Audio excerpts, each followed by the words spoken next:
কোরবানির ঈদকে সামনে রেখে দেশের বিভিন্ন পশুর হাটে এবারও দেখা যাচ্ছে ব্যতিক্রমধর্মী নানা গরু মহিষ। এরই মধ্যে সামাজিক যোগাযোগ মাধ্যমে আলোচনার কেন্দ্রবিন্দুতে উঠে এসেছে ডোনাল্ড ট্রাম্প নামের একটি গোলাপি রঙের মহিষ। বিশাল আকৃতি ও অস্বাভাবিক রঙের কারণে হাটে ওঠার আগেই বিক্রি হয়ে গেছে মহিষটি।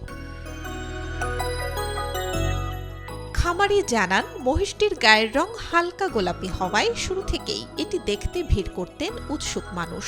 পরে মজার ছলে এর নাম রাখা হয় ডোনাল্ড ট্রাম্প। নামটি ছড়িয়ে পড়ার পর সামাজিক যোগাযোগ মাধ্যমে ব্যাপক আলোচনা শুরু হয়। জানা গেছে, কয়েক বছর ধরে বিশেষ যত্নে মহিষটিকে লালন পালন করছেন খামারি। প্রতিদিন উন্নত খাবার, পরিচর্যা ও নিয়মিত স্বাস্থ্য পরীক্ষার মাধ্যমে বড় করা হয়েছে প্রাণীটিকে। খামারের দাবি, ব্যতিক্রমী রং ও আকৃতির কারণে বিভিন্ন এলাকা থেকে ক্রেতারা যোগাযোগ করে আসছিলেন।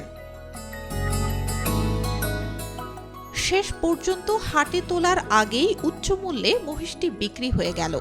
তবে ক্রেতার পরিচয় ও বিক্রয় মূল্য প্রকাশ করতে রাজি হননি খামারি।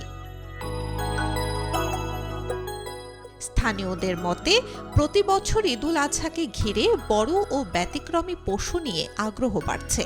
আর সেই ধারাবাহিকতায় এবার আলোচনায় এসেছে ডোনাল্ড ট্রাম্প নামের গোলাপি মহিষ। Desk report, B news 24।